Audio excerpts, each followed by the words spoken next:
Bonjour mes élèves, dans cette vidéo-là, je vais essayer de vous présenter comment se fait la reproduction chez les plantes sans fleurs.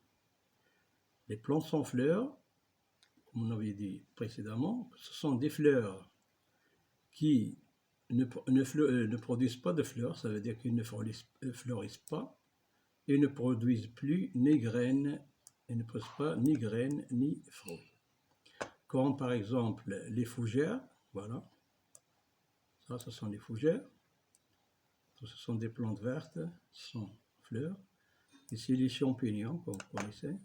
Et ici, un troisième exemple, c'est les mousses. Donc, dans notre leçon, on va choisir les fougères comme exemple pour étudier la reproduction sexuelle chez ces plantes-là. Donc, voilà un polypode qui appartient aux fougères. Il y a des feuilles vertes. Et pendant le printemps, sur la face inférieure, il apparaît deux ronds, je veux dire soufouf, deux sacs de couleur orange qu'on appelle les sporanges. Des sporanges se forment d'un amas de masse, ici. Voilà. Et chaque sac est appelé sporange. Ces sporanges, lorsqu'ils deviennent mûrs, voilà, à maturité, ils contiennent à l'intérieur des grains qu'on appelle les spores. Les spores. Ces spores-là, lorsqu'ils sont mûrs, donc le sporange s'ouvre et les spores tombent par terre. Donc, voilà. Les feuilles de polypode produisent des sacs appelés sporanges dans lesquels se forment les spores. Les sporanges à maturité libèrent les spores qui se dispersent dans la terre, sur la terre par le vent.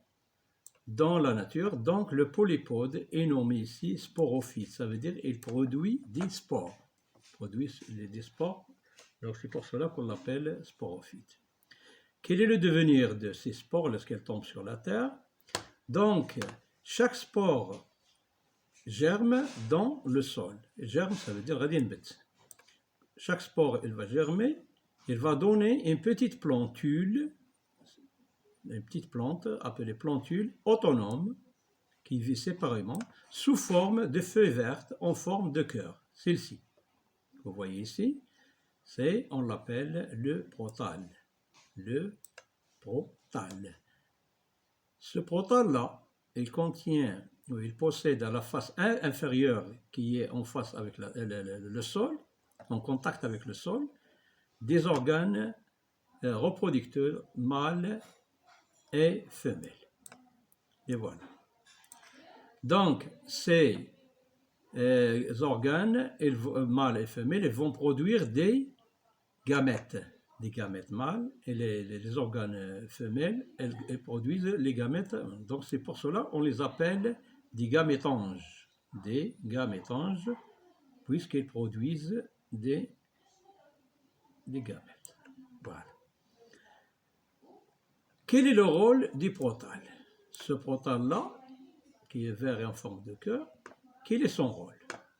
Le protale porte les organes mâles nommés antéridis.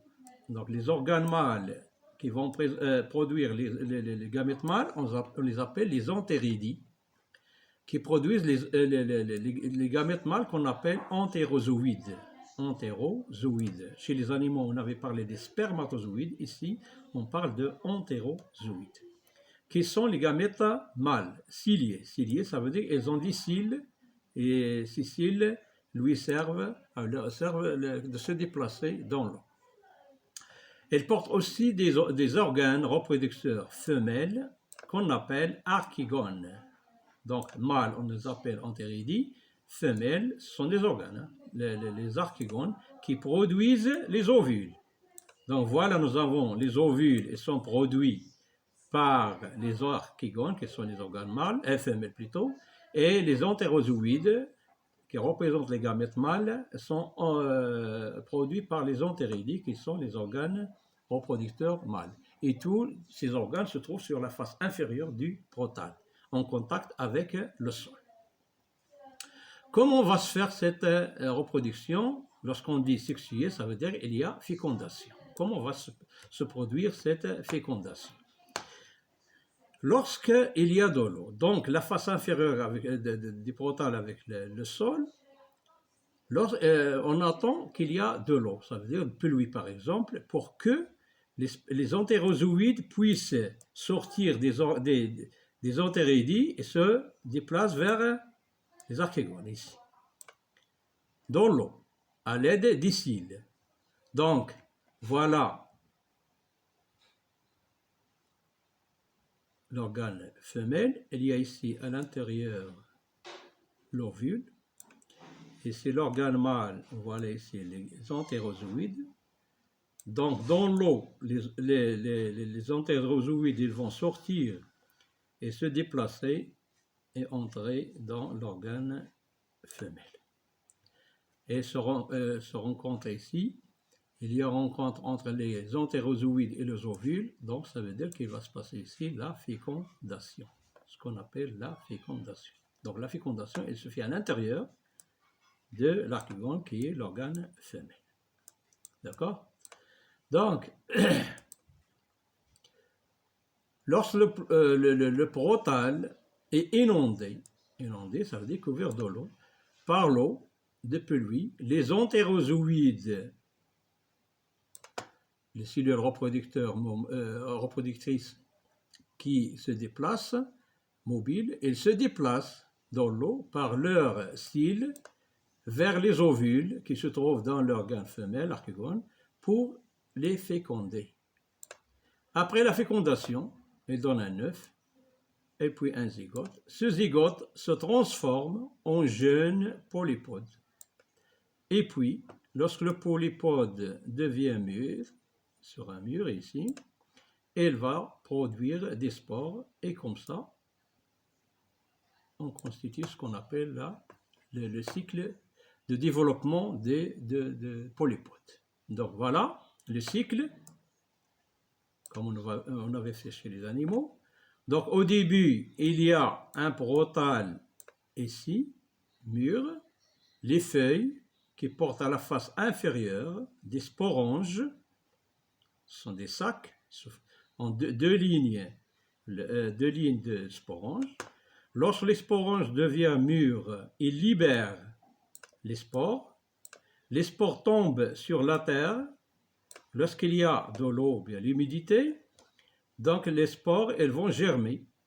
Elles vont germer et donnent un organe, se forme une feuille verte sous forme de cœur qu'on appelle le protal. Le protal à la face inférieure en contact avec le sol, il a des organes mâles et des organes femelles. Donc, on attend que il y a de l'eau, ça veut dire de pluie. Les entérozoïdes, ils sortent des organes mâles, ça veut dire les entérédies, et se déplacent dans l'eau vers les archégones et entre pour trouver ici l'ovule et va se produire la fécondation. Après la fécondation, donc l'ovule, on dit ovule ici chez les plantes, ou bien oosphère, donc il est fécondé, il va donner un zygote, et ce zygote-là, c'est l'œuf qui est le zygote. Le zygote, il va se développer et donner un jeune polypode. Le jeune polypode, il va devenir mûr et il produira des feuilles une année. Et les feuilles, ici, il y a les spores. Et voilà, nous avons constitué ici ce qu'on appelle le cycle de développement. Voilà. Donc, celui-là, c'est un sporophyte. Le polypode, c'est un sporophyte, puisqu'il produit les spores. Le protal, c'est un gamétophyte. Un gamétophyte, puisqu'il produit les gamètes. Donc, le développement ici, il se fait en deux parties, en deux phases, phase sporophyte et phase gamétophyte. Donc voilà, je vais vous donner ici un petit tableau pour comparer la reproduction entre les plantes à fleurs et sans fleurs, entre les deux. Donc plante à fleurs, plante sans fleurs. L'appareil reproducteur pour les plantes à fleurs, c'est la fleur. L'appareil reproducteur pour les plantes sans fleurs, c'est le protal. La fécondation chez les plantes à fleurs se fait intervenir des facteurs comme les insectes pour la pollinisation, les insectes, le vent, l'homme, etc. C'est la pollinisation. Mais la fécondation chez les plantes à fleurs, elle fait intervenir, nécessite la présence de l'eau pour que les entérozoïdes puissent se déplacer vers l'oosphère ou bien l'ovule. La dispersion, comment elle va se disperser dans la nature, les graines, donc on les sème, donc les graines, pour que la dispersion, ici, il y a les spores. Les spores qui sont portés par le vent, elles vont tomber dans différentes parties de la surface de la Terre. On parle de la dispersion. La phase de vie, donc pour les plantes à fleurs, on a une seule phase, c'est la plante qui donne les fleurs, et les fleurs donnent les gamètes. Tandis que pour la plante sans fleurs, on a deux phases. Le sporophyte qui est le polypode, qui donne des spores. Et deuxième phase, c'est les spores lorsqu'elles germent et donnent le protal qui est un gamétophyte qui va produire les gamètes. Donc deux phases, ici il y a une phase. Merci et à la prochaine.